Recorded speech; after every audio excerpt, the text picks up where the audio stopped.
Kalau kita menutup diri dan tidak mau membuka pikiran, kita akan menjadi orang yang tak pernah bisa belajar apa-apa.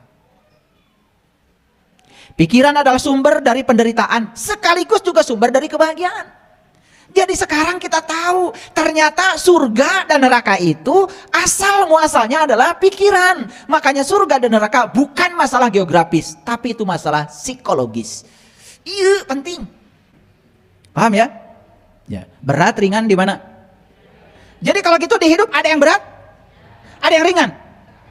Gak ada. Ada kesulitan dalam hidup? Gak ada. Udah tahu sekarang alamatnya semuanya di pikiran. Sulit di pikiran, berat ringan di pikiran. Sudah saya kasih tahu alamatnya sekarang. Jadi dalam hidup gak ada berat, gak ada ringan, gak ada kesulitan. Paham sekarang? Ya. Makanya saya sering jalan sendiri. Maaf, karena saya tidak mau mengajak orang-orang yang pikirannya sulit. Ya saya jalan aja. Karena orang yang berpikiran sulit, selamanya sulit. Dan kalau saya bersama dia, saya jadi keracunan sulit. Begitu jadi anak kecil, langsung surga kita miliki. Di sini saat ini sekarang. Siapa yang hari ini menjadi anak kecil kembali, surga. Anak kecil lagi main berantem. Nangis-nangisan sih. Tapi sejam kemudian main lagi. Gak kayak kalian. Seumur-umur gak main lagi. Jadi pengen masuk surga gimana wajah-wajah kayak gini? Dendamnya luar biasa. Betul nggak? Iya. Itulah penyebabnya karena apa? Mengizinkan hati kita tersakiti. Dan saya sudah berulang kali mengatakan, sakit hati bukan buatan orang. Sakit hati karena kamu ingin orang seperti yang kamu mau. Yang bikin sakit hati kamu sendiri. Tapi yang dibenci orang lain. Nggak nyambung. Betul nggak? Iya. Kenapa sih ibu tuh benci banget sama dia? Abdi mah nyeri hati. Nyeri hati. Bari dicagap. Begitu sadar nyeri hati teh buatan dirina sorangan, baru sadar. Nu dipingawewa batur, dipikangewa batur, padahal penyebab sakit hati maneh. Nah, makin ngewa ka batur. Kan gak nyambung. Sekarang udah tahu ilmunya. Oh, buat apa saya benci pada orang yang disebut oleh saya menyakiti saya? Kan sebetulnya sakit hati bukan buatan dia. Saya ingin dia seperti yang saya mau. Bebaskan keinginan pada dia. Hilang tuh sakit hati. Maka benci pun akan hilang. Ini namanya merubah mindset. Ini ilmu mahal nih. Mahal. Ya. Dan saya tidak banyak bicara ayat sekarang. Ayatnya satu aja yang tadi. Cukup landasannya. Tapi saya berbicara praktek kehidupannya. Untuk kesadaran. Pikiran tumbuh jika digunakan. Melemah jika tidak digunakan. Makanya pikiran terus digunakan. Kapan kita bisa menggunakan pikiran? Saat kita bisa mengendalikan pikiran. Jadi menggunakan pikiran itu saat pikiran bisa dikendalikan oleh kita. Bukan pikiran menggunakan kita.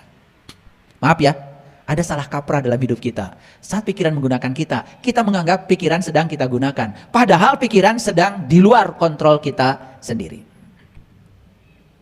Hidup itu sesungguhnya sederhana. Yang membuat rumit adalah pikiran kita sendiri. Jadi semua keruwetan hidup itu berasal dari pikiran. Coba, ruwet nggak hidup? Ketika suka pada si A, tidak suka pada si B. Ruwet nggak? Ruwet. Bingung kan? Ya. Arisan, si A datang nggak ya?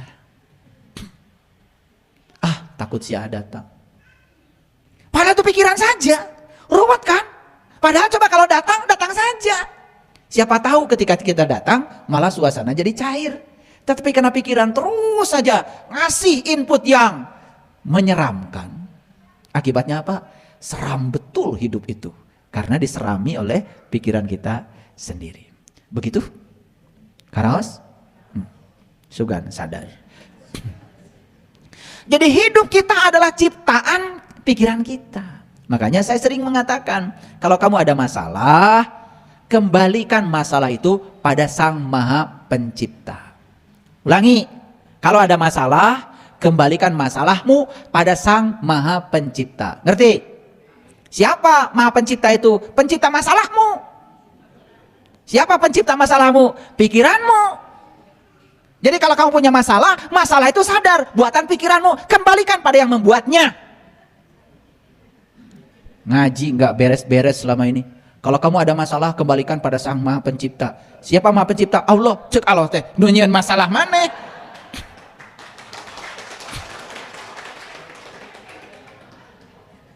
Karunya tuh Allah teh. Katempuhan wae.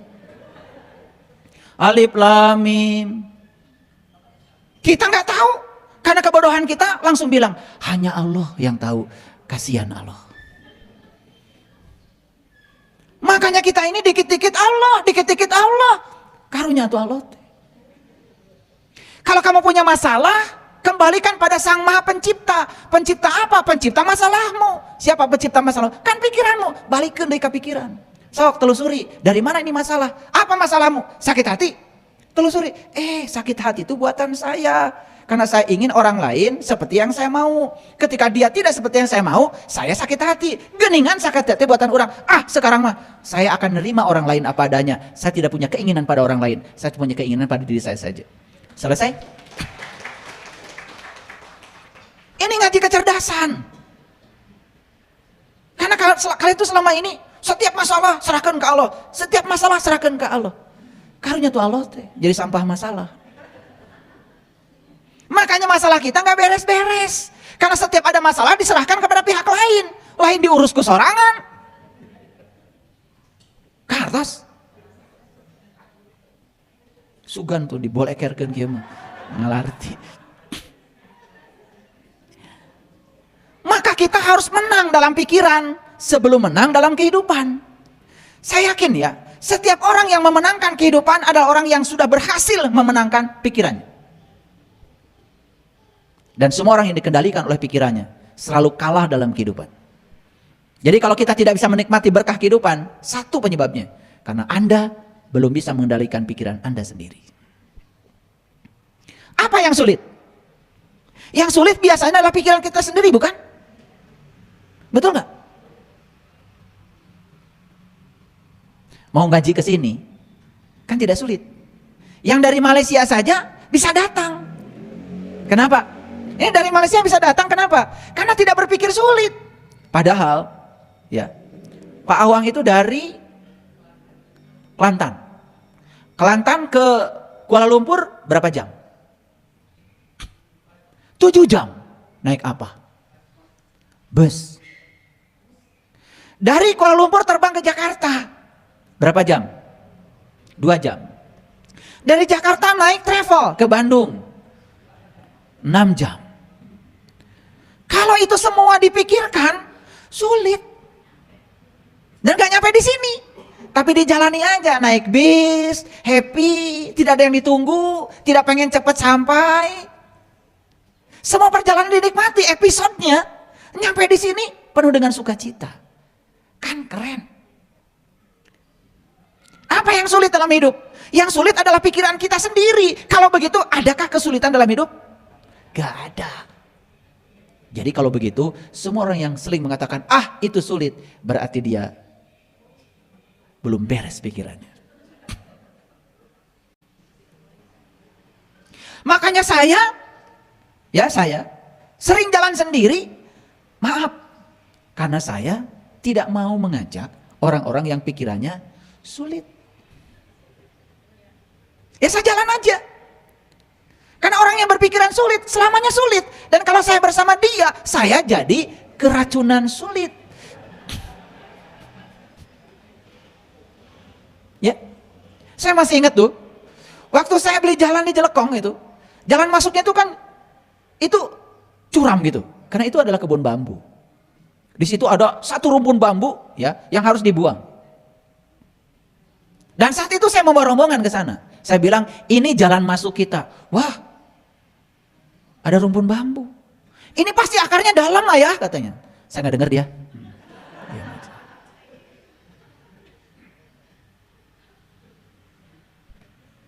Kemarin saya bawa ke sana. Enak ya, ayah nggak curam lagi. Tuh. Jadi landai gini, mobil udah bisa ya ayah. Tuh. Ya. Coba kalau saya ngikutin pikiran dia, keracunan saya. Karena di otak saya nggak ada yang sulit, nggak ada.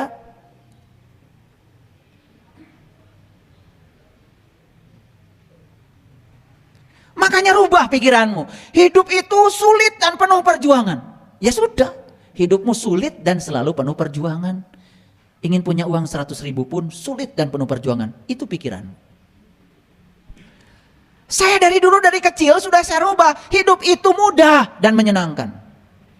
Saya sudah rubah dari dulu. Makanya selalu mudah dan menyenangkan. Ada saja jalan. Begitu saya berpikir mungkin, semesta membuka begitu banyak jalan. Karena semesta menutup jalan hanya untuk mereka yang selalu berpikir tidak mungkin. Ini ilmu agung para sahabat. Ini ilmu tinggi. Ini ilmu yang akan meningkatkan kualitas hidup kita. Jadi pikiran kita yang menentukan aksi reaksi. Kalau kita berpikir akan menang, maka kita akan menang. Jadi aksi reaksi, perhatikan saya. Aksi reaksi. Jangan dikira loh, saya sedang diam nggak di kursi ini? Sedang diam. Kenapa saya diam? Karena pantat saya disangga oleh kursi. Apakah pantat saya mengerjakan gaya pada kursi? Mengerjakan, karena saya ditarik oleh bumi. Ada gravitas loh pada saya. Gaya dari bumi pada saya ditiadakan oleh gaya dari kursi pada saya. Aksi reaksi. Makanya resultan gayanya jadi 0. Itu namanya hukum Newton. Pusing-pusing gak apa-apa.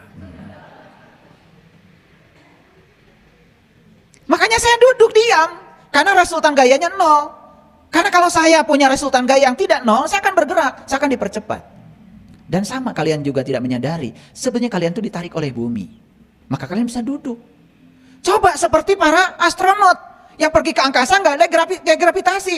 Di UK hese. Duduk tuh susah di sana. Mau minum kopi, kopinya ngapung. Makanya kita pernah nggak berterima kasih pada gaya gravitasi? Terima kasih gaya gravitasi, laptop saya bisa diam.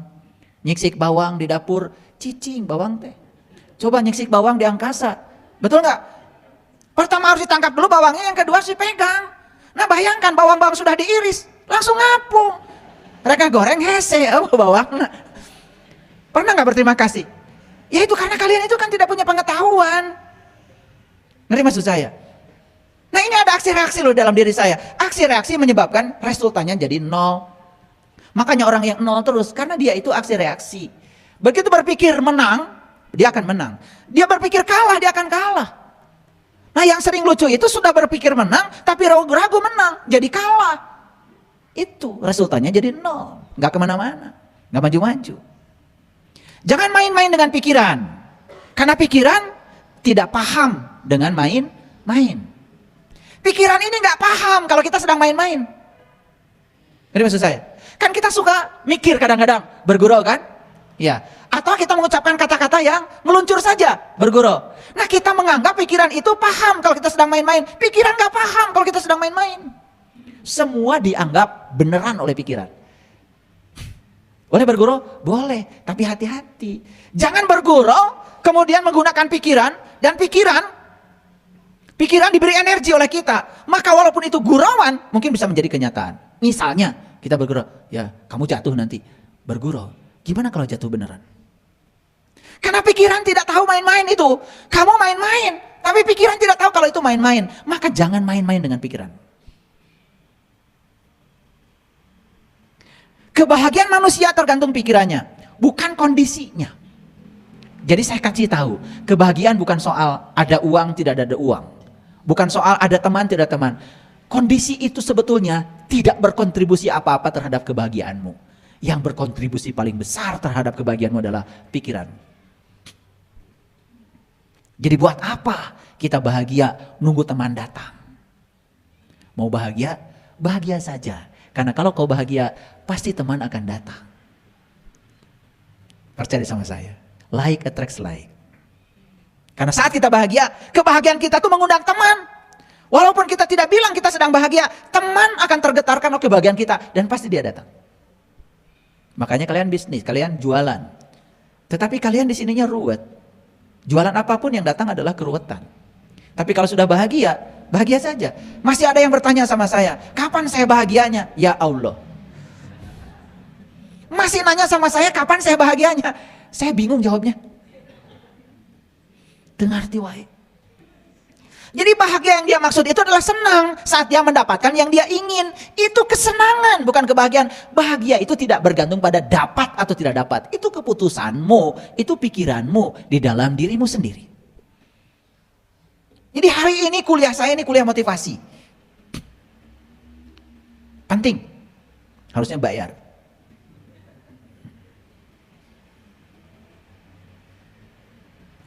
Pikiran buruk lebih buruk daripada keadaan itu sendiri. Nih, lihat saya. Bandingkan yang ada di pikiran dengan kenyataan. Ternyata kenyataan tidak pernah seburuk pikiranmu sendiri. Makanya coba lihat, orang yang berprasangka buruk pada orang lain, yang dia prasangkakan belum tentu kenyataannya seburuk yang ada di pikirannya. Kamu aja bikin teater di pikiranmu seburuk itu. Sadar? Pikiran tuh begitu. Mengerikan. Kalau kita menutup diri dan tidak mau membuka pikiran, kita akan menjadi orang yang tak pernah bisa belajar apa-apa. Pikiran adalah sumber dari penderitaan, sekaligus juga sumber dari kebahagiaan. Jadi sekarang kita tahu, ternyata surga dan neraka itu asal muasalnya adalah pikiran. Makanya surga dan neraka bukan masalah geografis, tapi itu masalah psikologis. Iya, penting. Loba nu can ngarti. Hayang nyiwit saya mah. Terus menggambarkan surga dan neraka itu tempat. Terus tempat. Selalu berfokus pada aspek geografis. Nih, kasih tahu sama kalian semua. Surga dan neraka itu psikologis, bukan geografis. Gaul atuh saeutik. Paham ya? Jadi kalau surga dan neraka itu psikologis, psikologis itu hubungannya dengan mental, mental hubungannya dengan pikiran. Makanya saya berani mengatakan keburukan, penderitaan dan kebahagiaan, dua-duanya produk pikiran. Sekarang masalahnya pikiranmu mau terus-menerus memproduksi penderitaan. Allah itu tidak pernah bikin neraka, dan Allah juga tidak pernah bikin surga. Penderitaan dan kebahagiaan sudah dikasih alatnya oleh Allah, pikiran. Allah mah cuma ngasih alat, nih alatnya, ini goloknya. Mau kau pakai menebas orang, risikonya begini. Mau pakai untuk ngambil kayu bakar, risikonya begini. Itu saja. Allah tuh begitu, hanya katalisator. Paham? Oke. Jadi kebahagiaan dan penderitaan di mana? Masih ada yang menderita sekarang? Enggak. Kalau sudah tidak menderita berarti kalian sudah bahagia? Bahagia. Menderita enggak? Enggak. Bahagia? Bahagia. Enggak percaya saya. Harusnya ya bahagia. Ini kelihatan sebetulnya, nggak usah dijawab. Karena di sini saya lihat yang masih menderita dengan yang sudah bahagia kelihatan. Jadi masalahmu adalah pikiran. Tidak ada pekerjaan yang berat. Berat atau ringan hanya ada dalam pikiran. Betul? Kalian kan suka begitu. Wah, ini pekerjaannya berat. Ini pekerjaannya ringan. Saya kasih tahu ya, berat ringan itu pikiranmu. Berhentilah mencemaskan sesuatu berlebihan. Ingatlah, khawatir adalah imajinasi pikiran untuk menciptakan sesuatu yang tak diinginkan.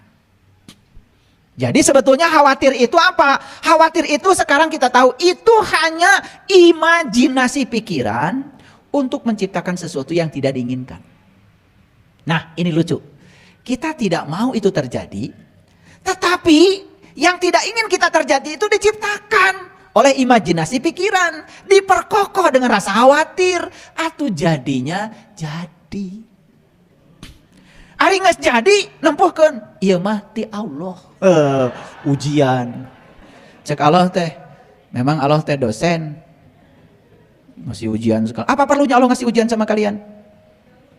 Jadi Allah tuh tukang ngasih ujian, tukang ngasih kutukan, tukang ngasih azab. Ya Allah. Allah yang maha pengasih, maha penyayang. Nih saya kasih tahu, Allah itu tidak pernah ngasih ujian. Males meriksanya. Udah tulisanmu jelek, nggak bisa dibaca. Saya aja dosen, saya bilang sama mahasiswa saya, khusus untuk ujian hari ini tolong tulisanmu yang terbaik sepanjang hidup. Iya. Sudah jawabannya nggak jelas. Nomor 1 di mana, nomor 2 di mana. Udah saya kasih kertas, nomor 1 sini, nomor 2. Udah dicek, cek celok. Udah gitu tulisannya, aduh tulisan. Saya lihat tulisan itu langsung itu. Langsung mual gitu. Pokoknya saya sering bilang, bayangkan Allah ngasih ujian. Kasihan tuh Allah tuh meriksanya. Iraha Allah Mariosna. Allah nggak penting ngasih ujian buat kalian, nggak penting. Allah hanya mengingatkan supaya kamu tambah baik, itu aja, nggak ada ujian. Paham ya? Ya. Berat ringan di mana? Jadi kalau gitu di hidup ada yang berat, ada yang ringan, gak ada. Ada kesulitan nggak dalam hidup? Gak ada. Udah tahu sekarang alamatnya semuanya di pikiran. Sulit di pikiran, berat ringan di pikiran. Sudah saya kasih tahu alamatnya sekarang. Di dalam hidup nggak ada berat, nggak ada ringan, nggak ada kesulitan. Paham sekarang? Ya. Segala sesuatu yang kau bayangkan mungkin saja akan terjadi. Maka bayangkanlah hal-hal baik dengan pikiranmu yang positif. Jadi kalau ingin yang terjadi yang positif, bayangkan semua yang positif. Ya. Jangan sering membicarakan yang negatif. Kebahagiaan tidak perlu dicari, karena kebahagiaan bisa kamu ciptakan sendiri dengan pikiran. Jadi sekarang tahu ya, berhenti mencari kebahagiaan. Rubah pikiranmu supaya kamu menemukan kebahagiaan saat ini. Karena penderitaan dan kebahagiaan buah pikiranmu sendiri. Jadi kebahagiaan tidak mengenal banyak uang atau tidak banyak uang. Jadi rakyat atau jadi pejabat. Tidak. Itu hanya kesenangan. Bahagia tidak bergantung mendapat atau tidak mendapat.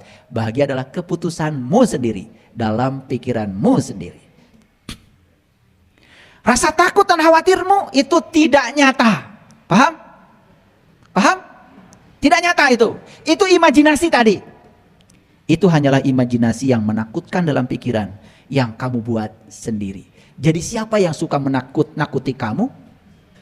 Siapa? Siapa yang suka menakut-nakuti diri kita? Pikiran siapa? Pikiran kamu, bukan pikiran saya. Ya, jadi sekarang tahu yang suka nakut-nakutin saya ternyata saya sendiri. Tah eta setan teh.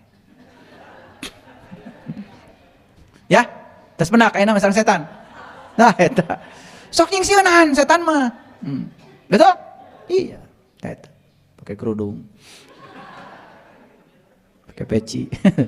Pakai jam tangan. Beungar setan teh segala gaduh. Ya, di lipstick. Sok dandan setan oke. Okay. Sarua juga jelema. Sok mandi. Iya setan. Sok hambur-hambur cai sarua. Jadi pikiranlah yang membentuk emosimu. Emosi mempengaruhi keputusanmu. Lalu keputusan menentukan hidupmu. Itu jalurnya. Pikiran membentuk emosi. Emosi membentuk keputusan. Keputusan menentukan hidupmu. Jadi tetap saja sumber awalnya adalah pikiranmu. Betapa seringnya kata-kata yang salah telah mengarahkan seseorang kepada pikiran yang salah. Ya, karena kita ini ya hampir tidak menyaring setiap kata-kata. Sampai hari ini saya perhatikan orang pidato pasti kalau doakan orang lain pakai mudah-mudahan. Karena kita ini pengikut, follower. Padahal mudah-mudahan itu mudahan diulang 2 kali kan jadi bohong. Ya sama aja dengan mobil-mobilan. Saya nggak tahu itu siapa orang pertama kali yang menciptakan mudah-mudahan. Pengen ketemu saya sama orang. Makanya kalau kalian doakan anak-anak, semoga masih sering dengar saya tuh murid saya ngomong mudah-mudahan. Pengen nyubit. Pikiran itu sangat berharga. Pikiran memiliki kekuatan untuk membuka kemungkinan yang tanpa batas. Jadi kenapa kita selama ini hidupnya terbatas? Siapa yang membatasi itu? Pikiran. Padahal pikiran ini memiliki kekuatan untuk membuka kemungkinan yang tanpa batas. Itu hebatnya pikiran. Para sahabat, kita sering mendengar dunia pendidikan. Katanya dunia pendidikan itu sedang mencerdaskan bangsa. Betul? Nah, betul apa tidak? Tujuan pendidikan itu bukan untuk menggantikan pikiran yang kosong, tetapi untuk menjadikan pikiran yang terbuka. Lihat saya semuanya. Selama ini anak-anak kita pikirannya itu diganti oleh pengetahuan. Lalu disuruh menghafal ini, menghafal itu, menghafal ini, menghafal itu. Inilah sistem pendidikan yang tidak pernah akan membangun kesadaran. Hanya membuat anak-anak kita menjadi apal cangkem. Hanya menjadi para penghafal yang tidak ada maknanya. Makanya tujuan pendidikan yang sebenarnya adalah membangun pikiran yang terbuka. Ini tujuan pendidikan. Saya bicara di sini. Jadi kalau pikiran seseorang dari hasil pendidikan makin tertutup, apalagi merasa paling benar. Contoh, mohon maaf. Ada kan pendidikan agama? Kalau dia belajar agama, pikirannya makin tertutup. Merasa paling benar, semua orang lain salah. Bahkan menghalalkan darah orang lain karena dia paling benar. Itu sudah gagal pendidikan agama. Harusnya pendidikan apapun membuat pikiran makin terbuka. Bukan mengisi pikiran kosong dengan pengetahuan. Saya kasih tahu ya. Anak saya belum hafal Iqra, anak saya belum hafal juz amma, tenang aja. Kalau pikirannya sudah terbuka, apa yang salah? Daripada dicekokin hafalan banyak, makin tertutup. Begitu dia hafal juz amma, mulai dia mendikte orang lain. Kasihan katanya temannya nggak hafal juz amma. Itu kan udah salah, sistem pendidikan yang salah. Dan selama ini sistem pendidikan justru membuat anak-anak kita semakin tertutup. Kan dicekok anak kita supaya merasa paling benar. Betul nggak? Di luar dirinya semuanya salah. Ini sistem pendidikan yang keliru. Makanya kalian saya kasih tahu berkali-kali, ketemu saya bahaya. Ya kan? Karena begitu bertemu saya, pikiran kalian akan terbuka. Karena selama ini pikiran kalian tidak bahaya, karena tertutup. Merasa paling hebat. Bertemu dengan saya, kalian bahaya. Karena pikiran kalian jadi terbuka. Bahaya nggak? Bahaya. Terkadang bukan rasa sakit yang membuat kita menderita, tapi pikiran negatif tentang diri kita yang membuat segala sesuatu menjadi buruk. Pernah nggak mendengar kata-kata saya? Sakit itu alami dan rasa sakit itu ada. Saya juga pernah sakit. Tetapi penderitaan karena rasa sakit itu pilihan. Di sini milihnya. Ya. Saya kalau ngikutin kata-kata medis, Bapak nggak boleh terlalu capek. Karena Bapak ginjalnya cuma satu. Saya masukkan di pikiran saya. Saya mau ceramah, nggak boleh capek.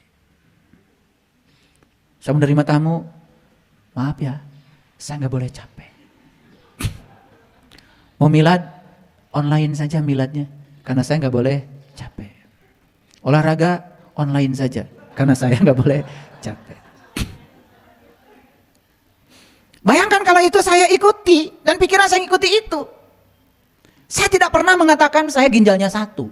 Setiap habis meditasi saya sapa kiri kanan ginjal saya. Terima kasih kedua ginjalku. Makanya naik gunung yang ginjal 2 dengan yang ginjal 1 menangan saya.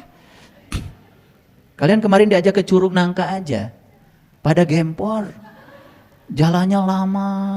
Ya kan? Iya. Kadang cepat jalannya, kadang lambat. Jalan itu konsisten aja. Satu langkah, satu langkah, satu langkah. Tapi konsisten.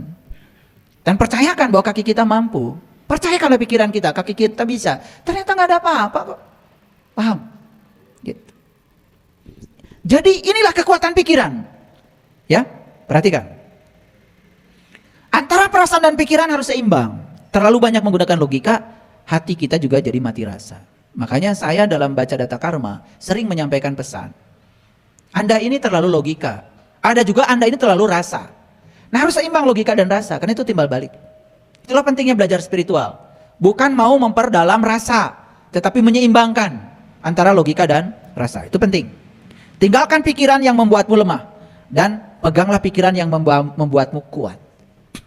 Kan kita suka begitu ya? Ya. Waduh, nanti kalau ya Bapak ini sudah nggak ada di kantor ini lagi. Gimana ya kantor saya? Tuh. Pikiran sedang membuat drama. Percayalah, percayalah. Setiap ada yang meninggal, pasti ada gantinya. Percaya. Percaya apa tidak? Iya. Makanya gak usah dilemahkan. Jangan melemahkan situasi dengan pikiran kita sendiri. Makanya sekarang belajar selalu menguatkan pikiran. Jangan melemahkannya. Jangan diizinkan dia melemahkan. Kuat kan? Kan suka begitu. Betul? Wah, kalau saya nanti meninggal, gimana ya anak-anak saya? Langsung tuh dijawab sama semesta. Badai maut mah maut we. Nah, di pikiran ting. Betul? Iya, karena semesta sudah punya banyak tangan kok. Kamu tidak ada ya sudah ada. Nabi Muhammad ayahnya meninggal saat beliau di kandungan.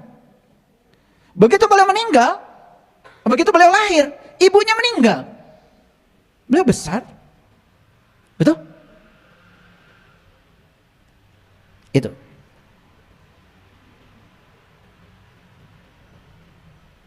Jadi sebetulnya apa hidup itu kalau begitu? Yuk baca ini. Semua membaca dengan hati.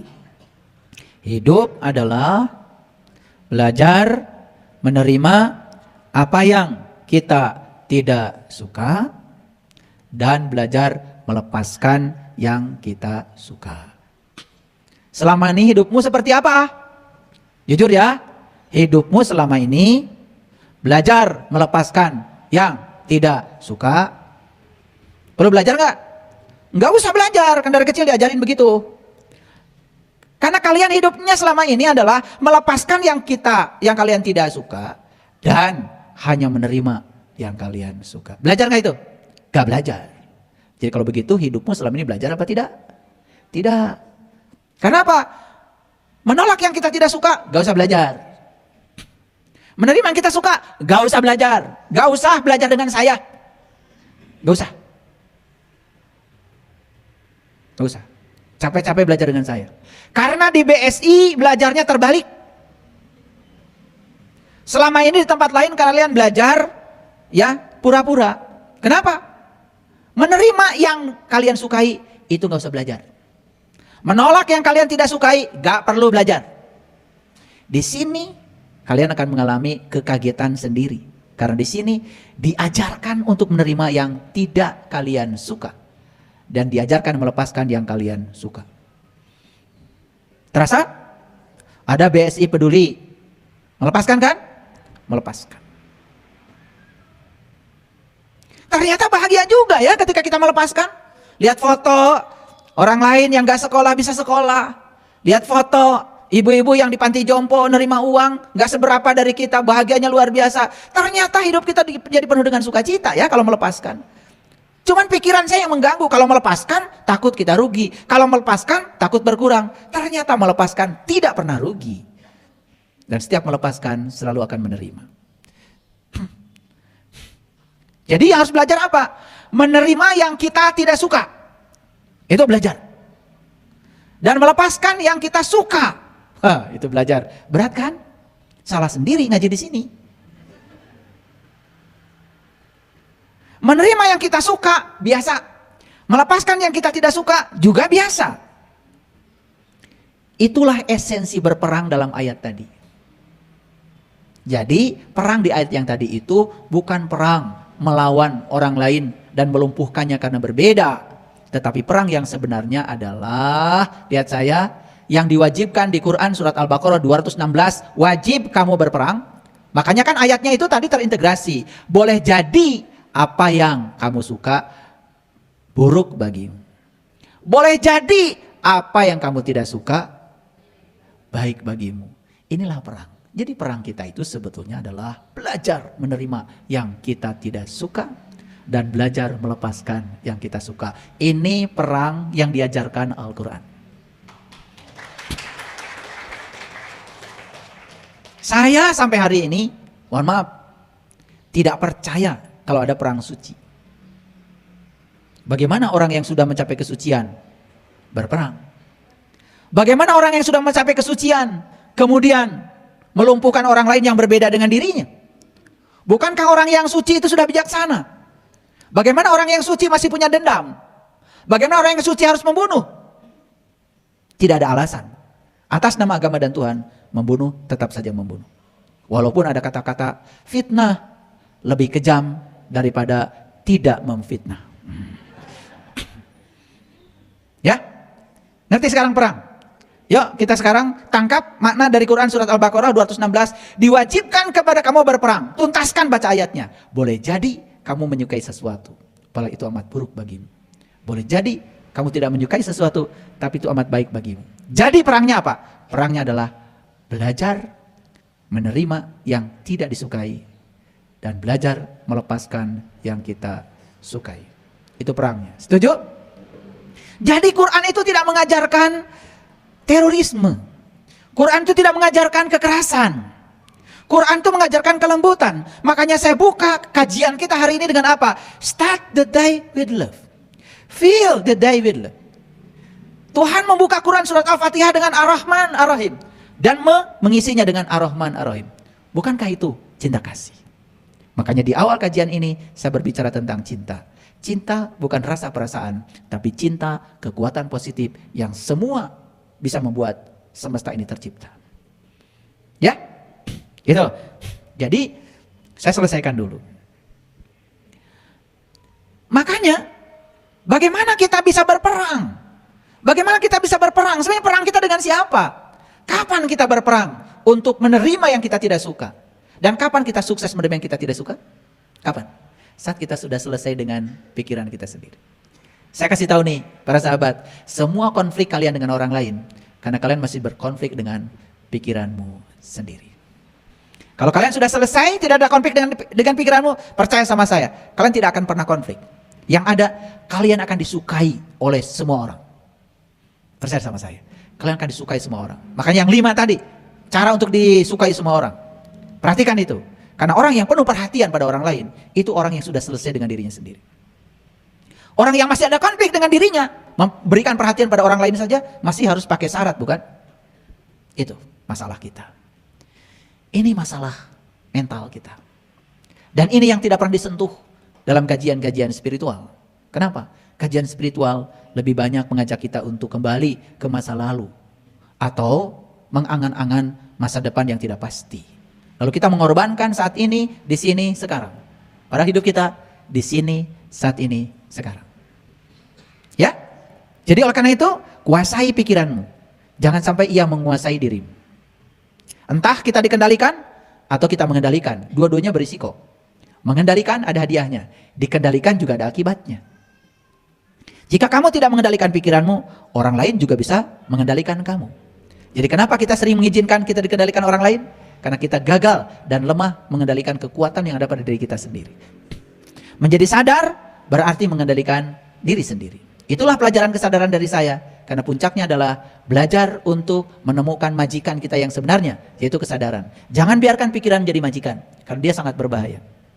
Pikiran yang terganggu hanya dapat dikendalikan oleh pikiran yang positif.